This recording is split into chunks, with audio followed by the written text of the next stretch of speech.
I related to him a lot,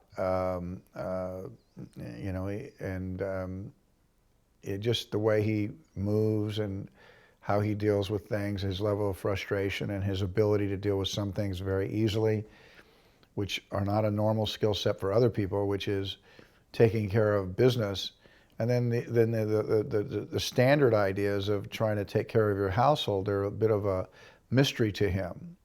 Two women, and in fact, there's a third woman in our movie, really, Vivi. So there's three women that he's having to kind of negotiate around as he moves his way through this story. His wife, Zoe, and then Vivi. Usually an action character, it's pretty short on character. It's pretty short on story. It's constantly driving itself to the next car chase, the next fight, the next whatever. I mean, I think the good news is we have enough of that stuff, but the strength of our piece is not, I don't believe, lying in those moments. If we played it right, it really can be a little humorous, and that's what we kind of want when we're watching our movies, is that we're kind of a little tickled by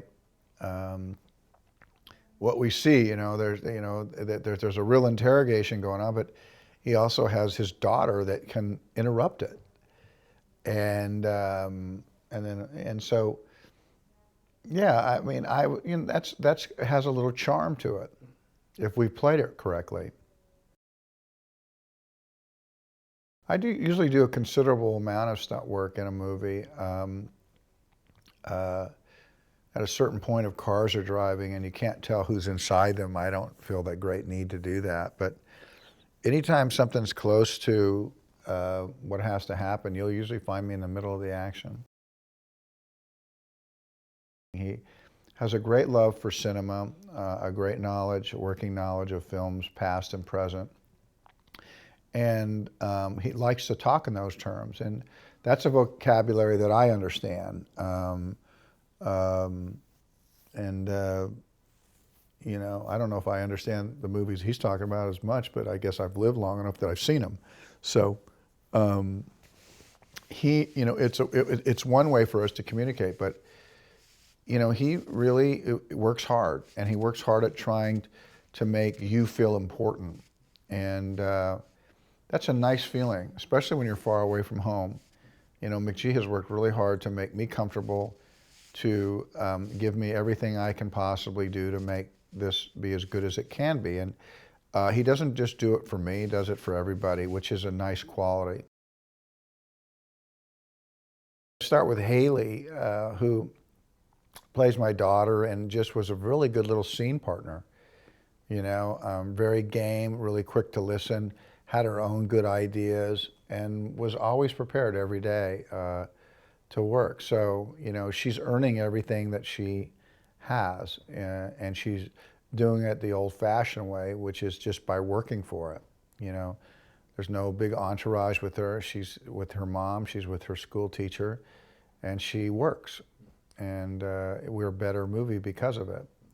And Connie just, was a great partner, a great wife in the movie, and very beautiful to look at, and really, serious actress about, wanting to do well every day and wanting to support not only the director, but get her own points across, and, trying to support that and support her, and vice versa. She's doing the same for me, supporting me and working towards the good of the movie. Amber, came in and played this we have a really very interesting part in Vivi. You wonder where she's come from, in a sense, and really what we're dealing with is, which is an American girl who's found herself in Paris and is really serving her own needs and desires, while she's also a professional that's found a place in an organization that, while she operates in a very unusual way, she's probably very much she's a result-oriented person. So, it's like having a boss where most people disagree with how she goes about doing something, but then the boss turns around and says, yeah, but does she get results? And so that's the character, that, she's allowed these eccentricities that she is, pulls off while she's here. And so, Amber is, has this obvious outward beauty, but there she is working very hard to carry off this kind of exotic bird in our movie, and one with a lot of it's a very colorful character, and I think she did really well with it.